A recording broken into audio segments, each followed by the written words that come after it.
Hey, welcome to Zach's Tech Turf. On today's episode of weekly download number 94, I'm going to be playing some Doom. When I give you this news, I got my cup of coffee right there. I'm also going to be talking about a new video series that I definitely need some feedback on. That's at the end of the video, so let's get into it.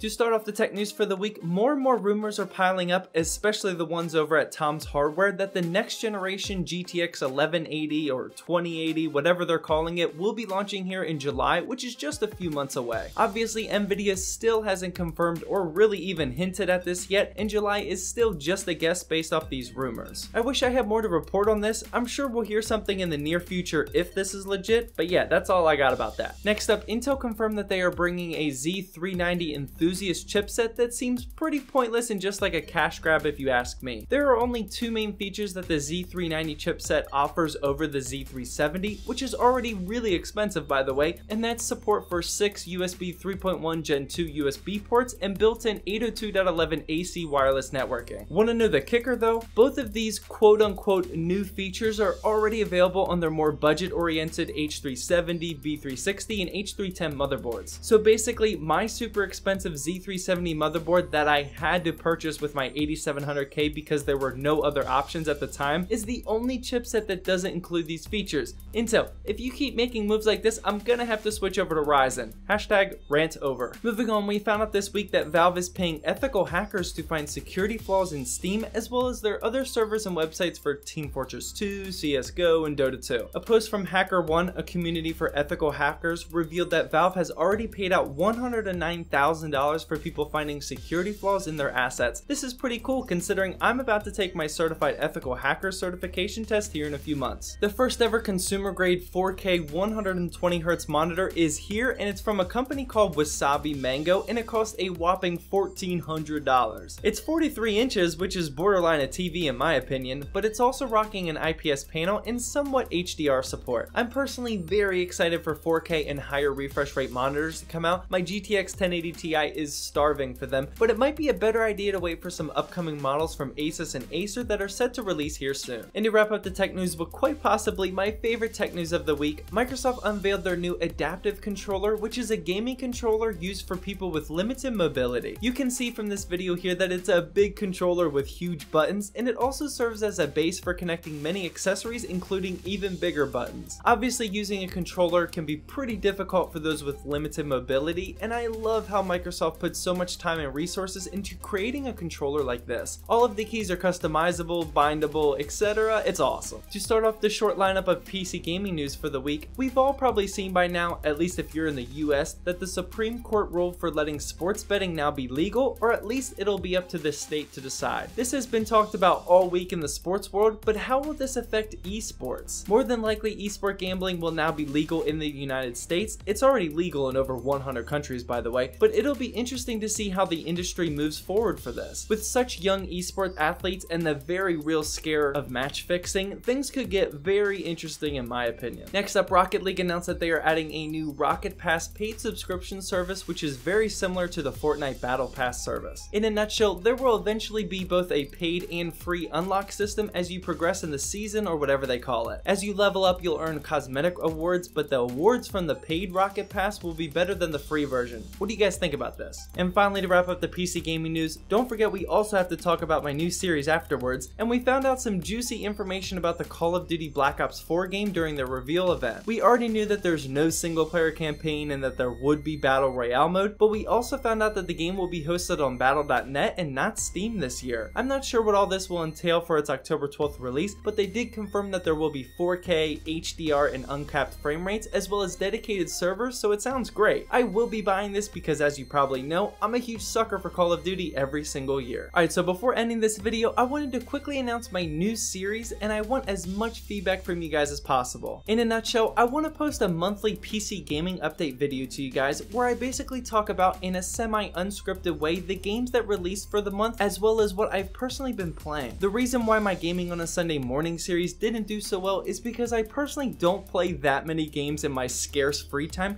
and I just couldn't keep up with playing a new game every single single week. Well, now with a month's time frame, that problem will be alleviated, and I'm pretty excited about it. So far, I have 4 different categories for this series that I want to talk about every month, and those are the new games of the month, of course, what games I personally purchased, my current fallback games, and the most excited part, games that I'm embarrassed I have never played. Half-Life 2, Portal 2, XCOM, and Doom, which I'm currently playing, just to name a few, and I think it would be cool to tackle one of these every month and let you guys know how it goes. Anyways, this is just a rough draft for the series. I'm thinking it'll be like a 20-minute video every month, and that way I can share what gaming experience I had during the month with you guys. Please let me know what you think. Well, that wraps up weekly download episode number 94. Please be sure to let me know in the comment section what you think about the new gaming series, or if you have any suggestions for it. Well, I hope you guys enjoyed this video. Please drop a like down below to help support my channel, and as always, thank you for watching, and please subscribe for more Zach's Tech Turf videos.